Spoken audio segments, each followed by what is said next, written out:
Okay, so I keep getting this question.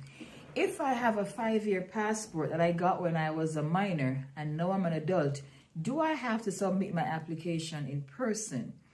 I don't know this to be true, but a lot of persons have been telling me that they've been hearing this. If you have a 5-year passport, you're now an adult, you're getting your first adult passport.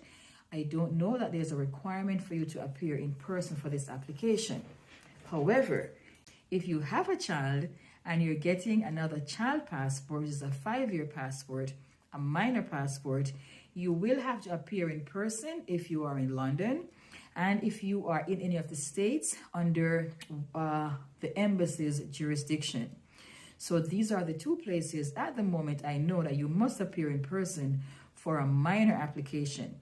In the UK, your child does not have to appear in person if the child is under 3. But over 3, under 18, you must appear in person for the London Passport Office. While we're at it, if your passport is lost, damaged, or any of those things, you have to appear in person at the office in London, and you must have an appointment for that.